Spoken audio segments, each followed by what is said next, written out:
तो श्रीनगर के लाल चौक पर सियासी रैली और जम्मू कश्मीर में इसे एक बड़ी तब्दीली के तौर पर देखा जा रहा है। जो बात शुरू से सरकार की तरफ से की जा रही थी और 370 के खात्मे के बाद इसे एक बहुत बड़ी तब्दीली और चेंज के तौर पर देखा जा रहा है।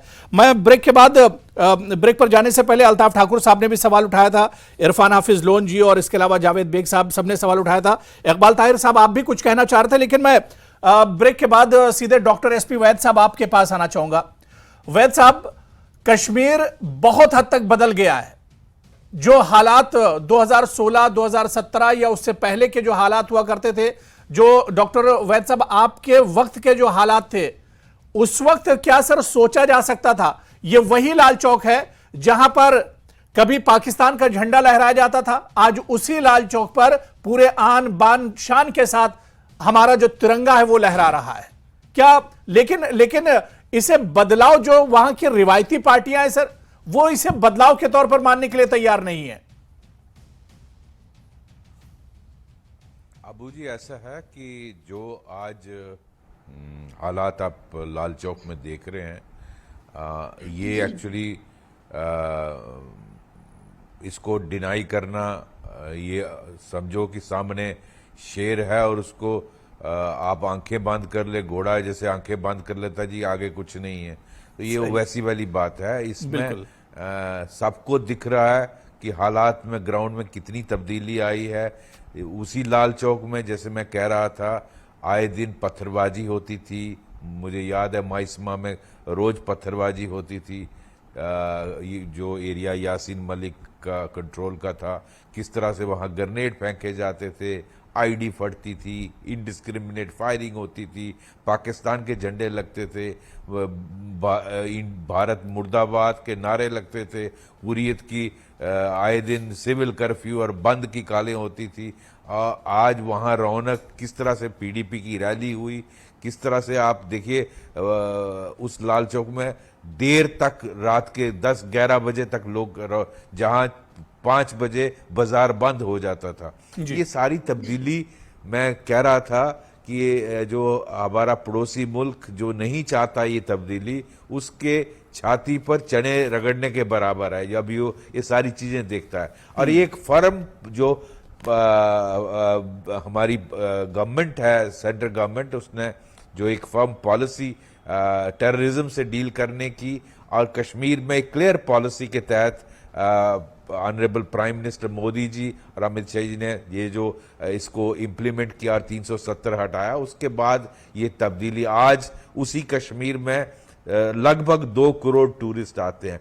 आप इमेजिन करिए कितने लोगों को वहाँ रोजगार में लगा दिया, और उससे लोग खुश हैं। लोग चाहते हैं कि इस तरह का रौनक वहाँ बनी रहे। आज वहाँ होटलों में जगह नहीं मिलती। उसी डाउनटाउन में जब लेफ्टिनेंट गवर्नर जाते हैं, होम मिनिस्टर जाते हैं, जहाँ एक टाइम पर मुझे याद है जब कोई भी हमारी गाड़ी क्रॉस करती थी, 10 जगह पर उस पर फायरिंग होती थी। तो ये कहना कि हालात में तब्दीली नहीं, बहुत तब्दीली आई है, और इसको सबको मानना चाहिए। पॉलिटिकल इसके रीजंस के लिए इसको डिनाई नहीं करना चाहिए। और मैंने आपको कहा, मैंने खुद वो वीडियो इंटरसेप्ट किया जो मैंने प्राइम मिनिस्टर को दिखाया कि देखो किस तरह से डेमोक्रेसी को पाकिस्तान की डीप स्टेट सैबोटाज करती है, डायरेक्शन देती है टेररिस्टों को कि वोटिंग नहीं होनी चाहिए, पोलिंग नहीं होनी चाहिए, रैलीज नहीं होनी चाहिए। आज कश्मीर के हार्ट में, लाल चौक में रैलीज ओपनली बिना खौफ के लोग कर रहे हैं। अब पीडीपी को तो इसको एक्नॉलेज करना चाहिए। इसी तरह आप देखिए किस तरह उमर अब्दुल्ला नॉर्थ कश्मीर में और सेंट्रल कश्मीर में रैलीज कर रहे हैं। ये बहुत अच्छी एक रौनक की बात है, और यही हमारी वाइब्रेंट डेमोक्रेसी है। इसको सपोर्ट करना चाहिए, इस चीज को और मजबूत करना चाहिए। तो यही सबके हित में। और आज कश्मीर का यूथ टेररिज्म में उलझना, पत्थरबाजी में उलझना नहीं चाहता, वो पीछे नहीं छूटना चाहता। वो देख रहा है भारत तीसरी बड़ी इकोनॉमिक पावर बनने वाला है, और वो चाहते हैं कि हमारी जिंदगी भी सुधरे। वो बहुत हो गया 30 साल में खून खराबा और उनकी जिंदगी बर्बाद। कश्मीर का बच्चा आप पढ़ा लिखा है, इंटेलिजेंट है, वो जैसे बेग साहब कह रहे थे, इसमें बहुत बड़ा बहुत बड़ा क्रेडिट लोगों को और यूथ को खासकर जाता है जिन्होंने ये सही रास्ता चुना।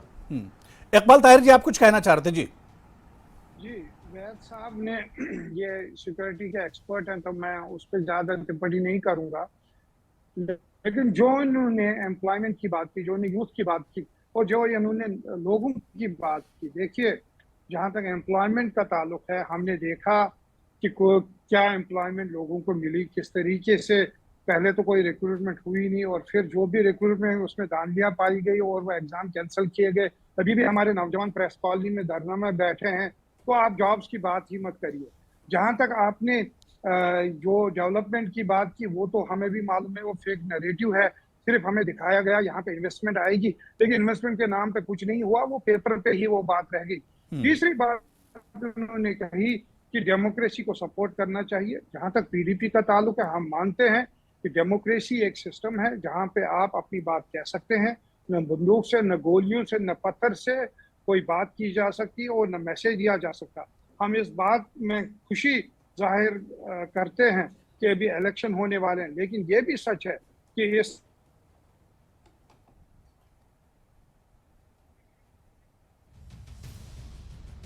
चलिए ठीक है, इकबाल साहब की आवाज हम तक नहीं पहुंच पा रही है।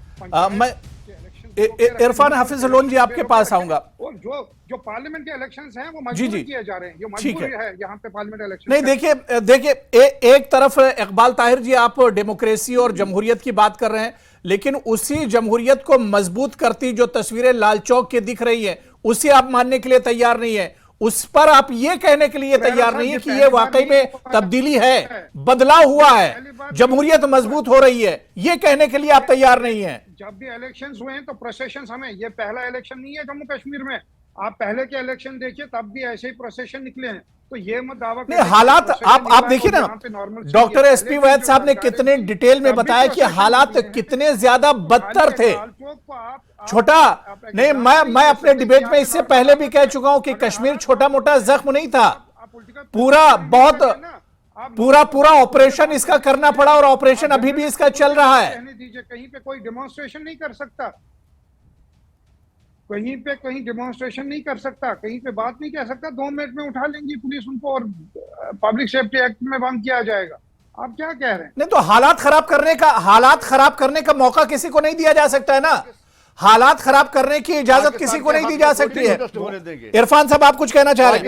इरफान हाफिज तरीके से अपनी बात कहने का हक देता है, पाकिस्तान के हक में थोड़ी प्रोटेस्ट करने देंगे। इससे ज्यादा थोड़ी प्रोटेस्ट इकबाल ताहिर जी, इससे ज्यादा और क्या आजादी होगी कि आज लाल चौक पर रैलियां निकल रही हैं, लाल चौक पर आज भारत जिंदाबाद के नारे लग रहे हैं, इससे ज्यादा और क्या आजादी होगी? इरफान हाफिज लोन जी। इकबाल साहब अभी आपकी मेंटेलिटी चेंज नहीं। अभी आप कह रहे थे कि कश्मीर का मसला हल करो, ऑल टाइम सेट हमने कर दिया ना 2019 में, पूरा विलय कर दिया। इरफान साहब मैं आ रहा हूं, जो कहीं अल्ताफ ठाकुर जी जवाब दे दे, उसके बाद मैं आ रहा हूं। इरफान जी आ रहा हूं, अल्ताफ जी आप जल्दी से जवाब दे दीजिए जी। देखिए अभी इकबाल साहब कह रहे थे कि कश्मीर का मसला हल करो, हमने तो 2019 में हल किया ना जी जी। पूरी तरह से जम्मू कश्मीर को हमने इंडिया में मिला दिया। और अब एक और मसला है, हाँ पीओके की आप बात कर सकते हैं, वो एजेंडा है 2024, 26, 27 तक उसको भी ला के देंगे, लेकिन एक माइंडसेट के तहत आप मेंटेलिटी चेंज नहीं करने वाले हो। जो डेमोक्रेसी ग्रास रूट लेवल पे यहां मजबूत हुई है, जिस तरह से फली है फूली है, उसी ग्रास रूट लेवल, उसी डेमोक्रेसी का आप देखिए क्या खूबी है कि किस तरह से हमने डेमोक्रेसी को यहां मजबूत किया। और आज आप लाल चौक पे आज आप जलसा कर रहे हैं, आप किसको डेमोक्रेसी कह रहे हैं? क्या यहां पाकिस्तान के हक में प्रोटेस्ट उनको अलाउ कर दे तो आप कहेंगे कि डेमोक्रेसी है? नहीं, ऐसा नहीं हो सकता है। अब पाकिस्तान अलाउ नहीं है किसी भी सूरत में, न स्टोन पेल्टर्स, न पाकिस्तान, न और कुछ। बात करनी है तो देश की करनी है, देश के तिरंगे की बात करनी है, जिस तरह से आन बान शान से तिरंगा घंटा कर बेला रहा, उसकी बात कीजिए, उसकी इजाजत है, लेकिन पाकिस्तान की बात करने की इजाजत किसी भी हालत में नहीं है। चलिए यहाँ पर एक और बहुत छोटा सा ब्रेक ले लेते हैं और चर्चा भी जारी रहेगी। यही मसला हर चीज में चर्चा ये जारी रहेगी, कश्मीर में जो हालात बदल रहे हैं क्या इसे एक बड़े बदलाव के तौर पर देखा जाए। बहुत छोटा सा ब्रेक लेंगे, तमाम मेहमान जुड़े हुए हैं। इरफान हाफिज लोन जी, ब्रेक के बाद आपके पास आ रहा हूं, बहुत छोटा सा ब्रेक।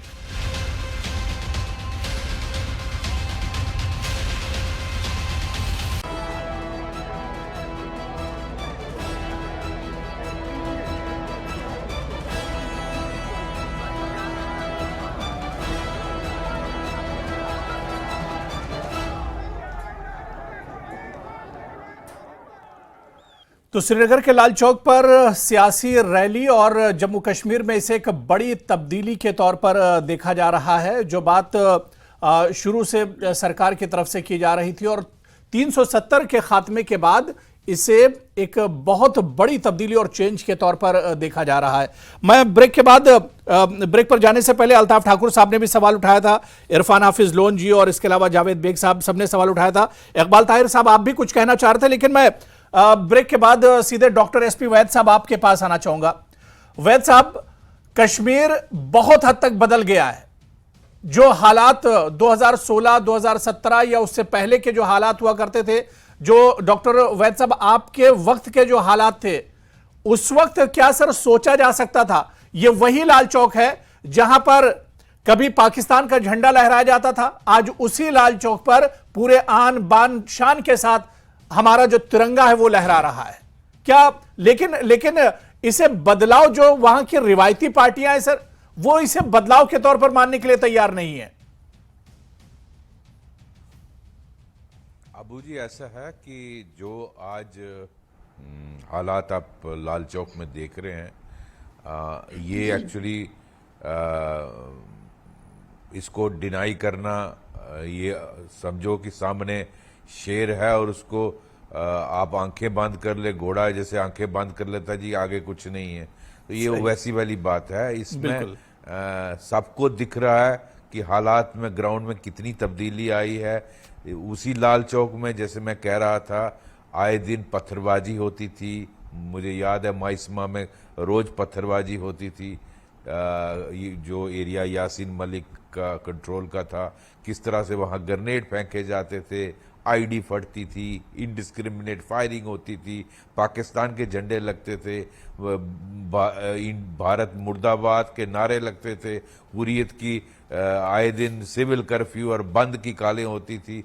आज वहाँ रौनक, किस तरह से पीडीपी की रैली हुई, किस तरह से आप देखिए उस लाल चौक में देर तक, रात के 10-11 बजे तक लोग, जहाँ 5 बजे बाजार बंद हो जाता था। ये सारी तब्दीली, मैं कह रहा था कि ये जो हमारा पड़ोसी मुल्क जो नहीं चाहता ये तब्दीली, उसके छाती पर चने रगड़ने के बराबर है जब ये सारी चीजें देखता है। और ये एक फर्म जो हमारी गवर्नमेंट है, सेंट्रल गवर्नमेंट, उसने जो एक फर्म पॉलिसी टेररिज्म से डील करने की, और कश्मीर में एक क्लियर पॉलिसी के तहत honourable prime minister Modi ji और अमित शाह जी ने ये जो इसको इम्प्लीमेंट किया और 370 हटाया, उसके बाद ये तब्दीली, आज उसी कश्मीर में लगभग 2 करोड़ टूरिस्ट आते हैं। आप इमेजिन करिए कितने लोगों को वहाँ रोजगार में लगा दिया, और उससे लोग खुश हैं। लोग चाहते हैं कि इस तरह का रौनक वहाँ बनी रहे। आज वहाँ होटलों में जगह नहीं मिलती। उसी डाउनटाउन में जब लेफ्टिनेंट गवर्नर जाते हैं, होम मिनिस्टर जाते हैं, जहाँ एक टाइम पर मुझे याद है जब कोई भी हमारी गाड़ी क्रॉस करती थी 10 जगह पर उस पर फायरिंग होती थी। तो ये कहना कि हालात में तब्दीली नहीं, बहुत तब्दीली आई है और इसको सबको मानना चाहिए। पॉलिटिकल इसके रीजंस के लिए इसको डिनाई नहीं करना चाहिए।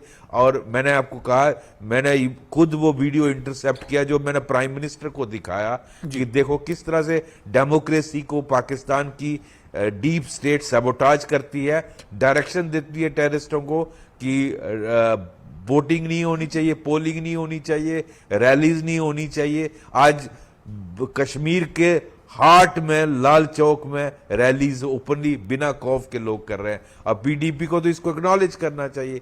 इसी तरह आप देखिए किस तरह उमर अब्दुल्ला नॉर्थ कश्मीर में और सेंट्रल कश्मीर में रैलीज कर रहे हैं। ये बहुत अच्छी एक रौनक की बात है और यही हमारी वाइब्रेंट डेमोक्रेसी है। इसको सपोर्ट करना चाहिए, इस चीज को और मजबूत करना चाहिए, तो यही सबके हित में। और आज कश्मीर का यूथ टेररिज्म में उलझना, पत्थरबाजी में उलझना नहीं चाहता, वो पीछे नहीं छूटना चाहता। वो देख रहा है भारत तीसरी बड़ी इकोनॉमिक पावर बनने वाला है और वो चाहते हैं कि हमारी जिंदगी भी सुधरे। वो बहुत हो गया 30 साल में खून खराबा और उनकी जिंदगी बर्बाद। कश्मीर का बच्चा आप पढ़ा लिखा है, इंटेलिजेंट है, वो जैसे बेग साहब कह रहे थे, इसमें बहुत बड़ा क्रेडिट लोगों को और यूथ को खासकर जाता है जिन्होंने ये सही रास्ता चुना।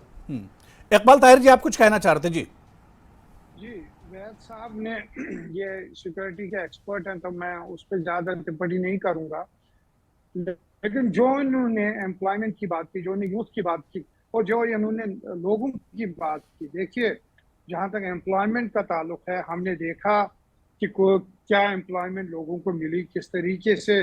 पहले तो कोई रिक्रूटमेंट हुई नहीं और फिर जो भी रिक्रूटमेंट उसमें धांधलियां पाई गई और वो एग्जाम कैंसिल किए गए। अभी भी हमारे नौजवान प्रेस कॉलोनी में धरना में बैठे हैं, तो आप जॉब्स की बात ही मत करिए।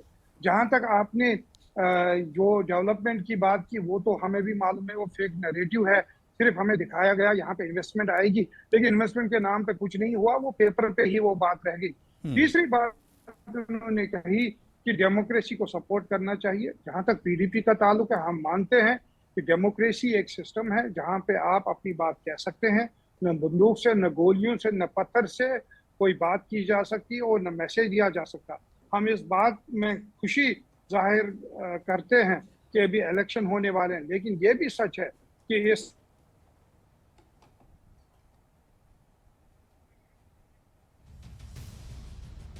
चलिए ठीक है, इकबाल साहब की आवाज हम तक नहीं पहुंच पा रही है। मैं इरफान हाफिज लोन जी आपके पास आऊंगा। और जो पार्लियामेंट के इलेक्शंस हैं वो मजबूर किए जा रहे हैं, ये मजबूरी है यहाँ पे पार्लियामेंट इलेक्शन। नहीं, देखिए एक तरफ इकबाल ताहिर जी आप डेमोक्रेसी और जमहूरियत की बात कर रहे हैं, लेकिन उसी जमहूरियत को मजबूत करती जो तस्वीरें लाल चौक की दिख रही है, उसे आप मानने के लिए तैयार नहीं है। उस पर आप ये कहने के लिए तैयार नहीं है कि ये वाकई में तब्दीली है, बदलाव हुआ है, जमहूरियत मजबूत हो रही है, ये कहने के लिए आप तैयार नहीं है। जब भी इलेक्शंस हुए हैं तो प्रोसेशन हमें, ये पहला इलेक्शन नहीं है जम्मू कश्मीर में। आप पहले के इलेक्शन देखिए, तब भी ऐसे ही प्रोसेशन निकले हैं, तो ये मत दावा नहीं। हालात आप देखिए ना, डॉक्टर एसपी वैद साहब ने कितने डिटेल में बताया कि हालात कितने ज्यादा बदतर थे। छोटा नहीं, मैं अपने डिबेट में इससे पहले भी कह चुका हूं कि कश्मीर छोटा मोटा जख्म नहीं था, पूरा ऑपरेशन इसका करना पड़ा और ऑपरेशन अभी भी इसका चल रहा है। कहीं पे कोई डेमोन्स्ट्रेशन नहीं कर सकता,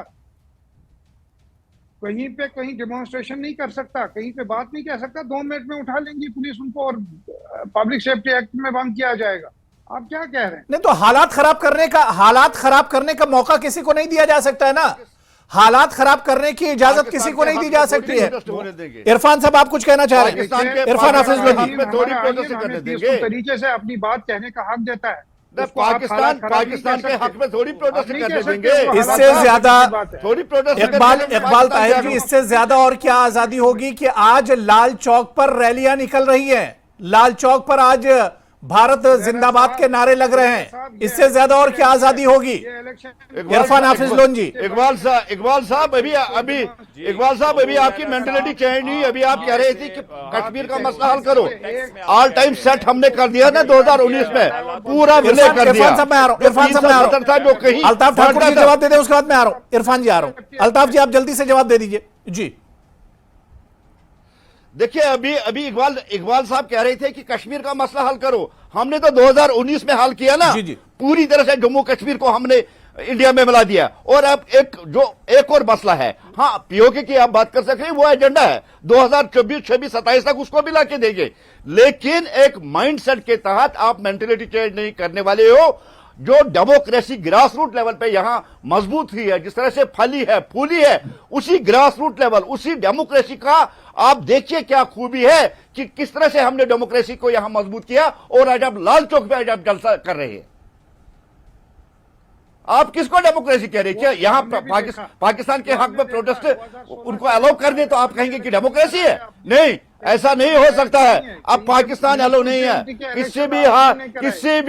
किसी भी सूरत में, न स्टोन पेल्टर्स, न पाकिस्तान, न और कुछ।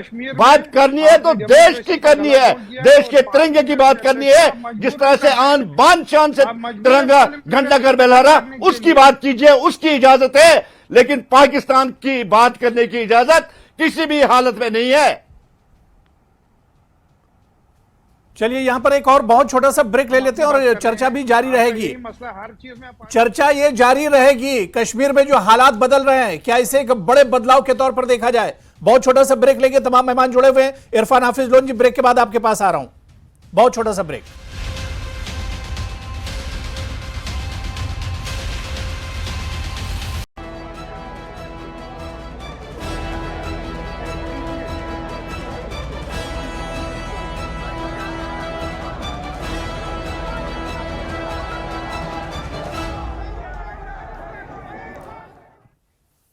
तो लगातार बात कर रहे हैं और आज का जो हमारा टॉपिक है वो बहुत अहम है। जम्मू कश्मीर में जिस तरह की तब्दीलियां देखी जा रही हैं और जो नज़ारा श्रीनगर के लाल चौक पर देखा गया, पूरी दुनिया ने यह नज़ारा देखा कि किस तरह से सियासी पार्टियों की अब यहाँ पर रैलियां भी हो रही हैं, सियासी पार्टियों के उम्मीदवार भी यहाँ पर पहुँच रहे हैं। लोग अब सियासी और पॉलिटिकल जो प्रोसेस है उसमें शामिल होना चाह रहे हैं, बढ़ चढ़ कर हिस्सा ले रहे हैं। तो क्या इसे एक बदलाव के तौर पर देखा जाए? मैं ब्रेक के बाद इरफान हाफिज लोन जी आप ही के पास आना चाहूँगा। हाफिज लोन जी, मेरा सवाल पहले भी आपसे यही था कि अलगाववाद एक तरह से ख़त्म हो गया, आतंकवाद की कमर तोड़ दी गई।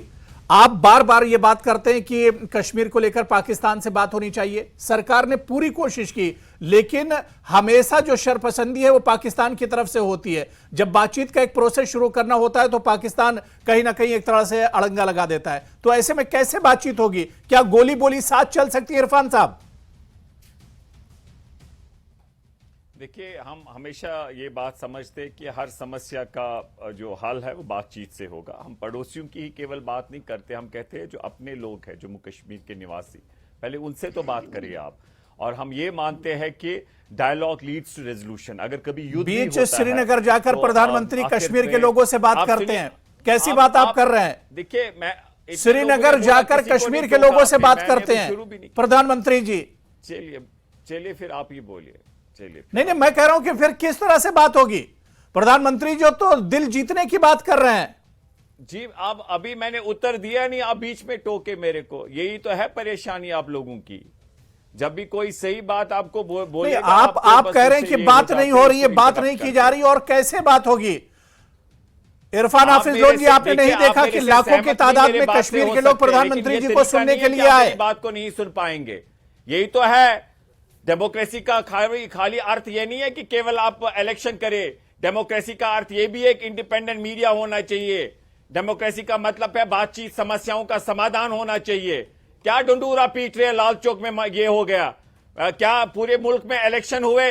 असेंबली के भी आज हो रहे हैं, यहां क्यों नहीं आप इलेक्शन करवा रहे हैं? क्या बात बोल रहे हैं? कहां इलेक्शन तो होंगे, मना किसी ने नहीं किया। इलेक्शन तो होंगे पूरे देश में। हमने 2014 में इलेक्शन देखे हैं, आज हम 2024 में हैं और आप कहते हैं हालातों में सुधार है। और उसके साथ साथ मैं आपको कहना चाहूंगा कि मैं आपसे यही कहना चाहता हूं कि अगर हालातों में सुधार हुआ है लाल चौक में, जैसे आप कह रहे हैं, मैंने भी देखा वहां पर, ठीक है, लेकिन उसका ये कभी मतलब आप मत निकालिएगा कि कश्मीर की जो भावना है एक राजनीतिक जिस हल के ओर हम हमेशा कोशिश कर रहे हैं शांति के तरीके से, ये उसका विकल्प नहीं है। और लोकतंत्र का केवल अर्थ नहीं है इलेक्शन। लोकतंत्र का जैसा भारत देश लोकतंत्र। अल्ताफ ठाकुर जी जल्दी से इस पर जवाब दीजिए। मैं जावेद बेकार समाधान, मैं तेजेंद्र जी आपके पास भी आ रहा हूं। और हम अल्ताफ ठाकुर जी, देखिए हुरैरा साहब, मैं आज इरफान साहब के साथ भी दिन में डिबेट में बैठा था और लोकतंत्र का जो मतलब ये हमें समझाना चाहते हैं, मैं उनको समझाता हूं एक शॉर्ट लफ्ज में।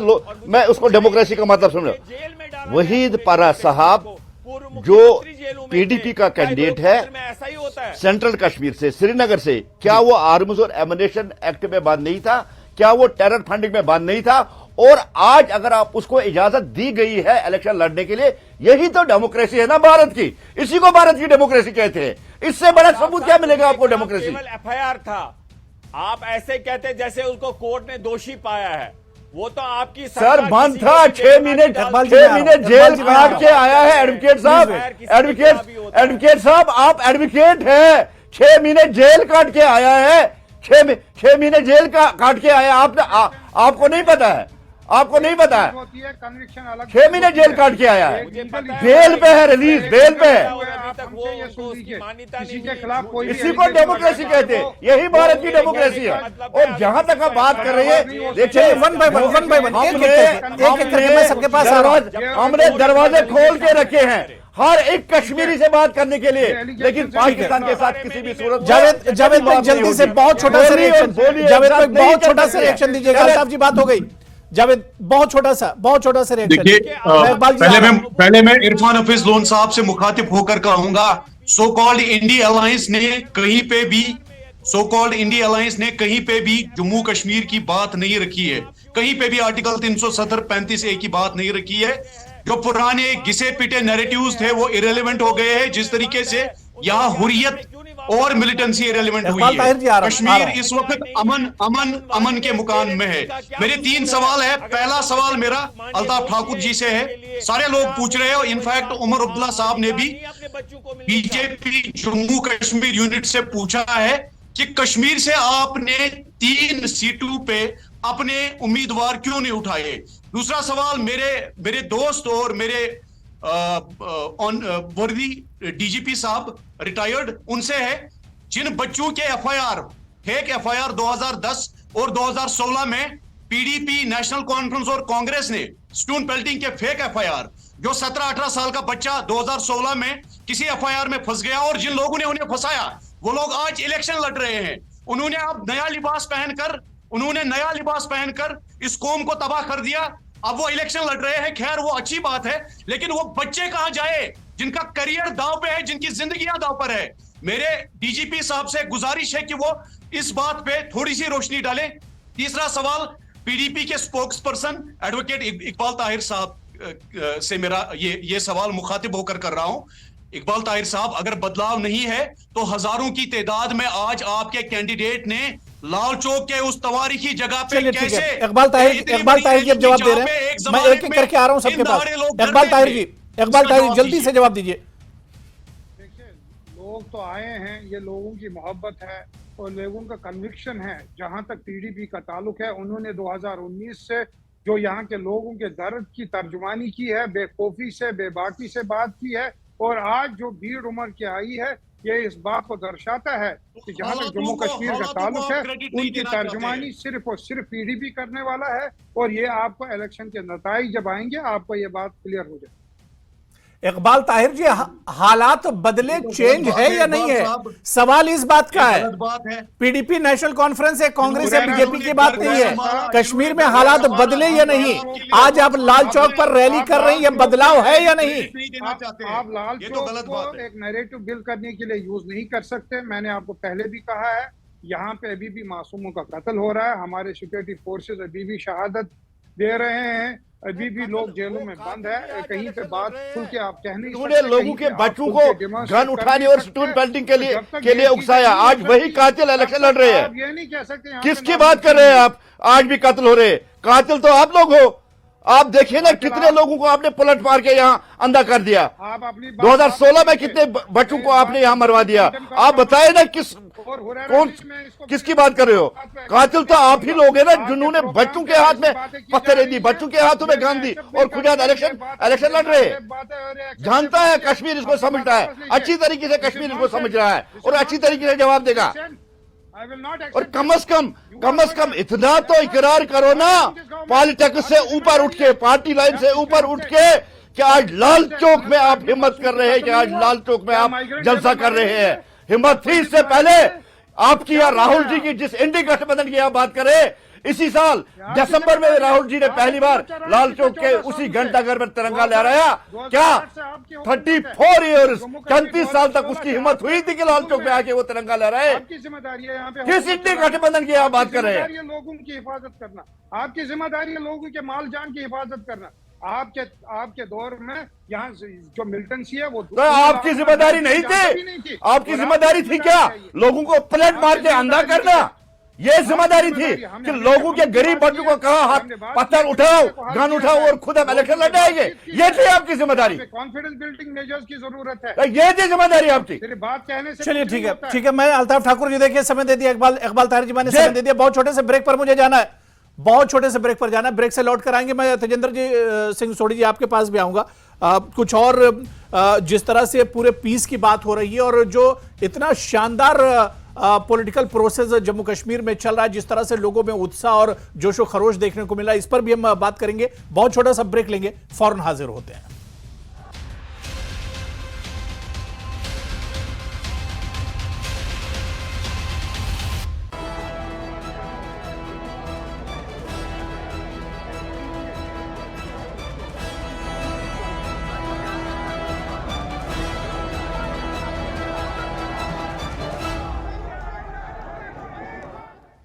तो जेकेएलएच प्राइम टाइम में आज हम बात कर रहे हैं जम्मू कश्मीर के बदले हुए हालात और खासतौर से श्रीनगर के लाल चौक में जो हालात बदले हुए हैं उसकी हम बात कर रहे हैं। मैं ब्रेक के बाद सीधे तेजेंद्र सिंह सोढ़ी जी आपके पास आना चाहूंगा। तेजेंद्र जी, लाल चौक में जो तस्वीर दुनिया ने देखी वो तो देखी ही, लेकिन इससे हटकर आप देखिए कि चुनाव तो कश्मीर में बहुत पहले भी होते रहे, लेकिन इस बार कश्मीर के लोगों में जितना उत्साह और जोशो खरोश चुनावी माहौल को लेकर है, लोकसभा के चुनाव में जितनी बड़ी तादाद में लोग बढ़ चढ़कर हिस्सा ले रहे हैं, आप देखिए कई पार्टियां हैं, कई नई पार्टियां वजूद में आई हैं, लेकिन सभी इसमें बढ़ चढ़कर हिस्सा ले रहे हैं। तो इसे भी एक बड़े बदलाव के तौर पर देखा जाना चाहिए 370 के बाद। देखिए हुरेरा, बिल्कुल सही कहा आपने। ये जो चेंज है बिल्कुल सामने नज़र आ रहा है। जिस तरह से अनंतनाग रजौरी सीट की अगर हम बात करें तो वहाँ पर भी एक कैंडिडेट जो एक अलग रियासत के रहने वाले हैं, उन्होंने आके अपना नॉमिनेशन फाइल किया है। तो ये दर्शाता है कि किस तरह से चेंज आया है। अब देखिए, जैसे मैंने पहले भी कहा कि पॉलिटिकल पार्टीज जो हैं इस चीज़ को वो नहीं मानेंगी, लेकिन ग्राउंड पे चेंज जो है वो विजिबल है। अगर आप देखें, जब वो पहले कत्लो गारत होती थी, जब 2010 में तुफेल मट्टू मारा गया, उसके बाद लगभग 120 के करीब लोग वहाँ मारे गए, कितने महीनों तक बंद रहता था। हमारी एक जो फॉर्मर चीफ मिनिस्टर थे, उन्होंने जब लोगों पे पैलेट चलते थे या गोलियां चलती थी तो कहा था कि क्या ये बच्चे टॉफ़ी या दूध लेने जा रहे हैं। तो इस तरह का हालात था कि बच्चों को या वहाँ के यूथ को इंस्टिगेट किया जाता था कि आप जाएं आर्मी के कैंप पे पत्थर मारें, आप जाएं सीआरपीएफ के बैरिकेड्स पे पत्थर मारें। तो आज आपको वैसा नज़र नहीं आ रहा। आप देख लीजिए, अगर आप श्रीनगर की ही बात करें तो झेलम फ्रंट जो बना हुआ है, रात के 11-11 बजे तक वहाँ पर आपको फैमिलीज नज़र आएंगी घूमते हुए। पोलो व्यू में आप देखिए एक टूरिज्म का हब बना हुआ है। लाल चौक की ही बात करें तो रात को वहाँ पर लोग जो हैं आपको घूमते फिरते नजर आ जाएंगे। तो ये जो चेंज है ग्राउंड पे विजिबल है। जी बिल्कुल।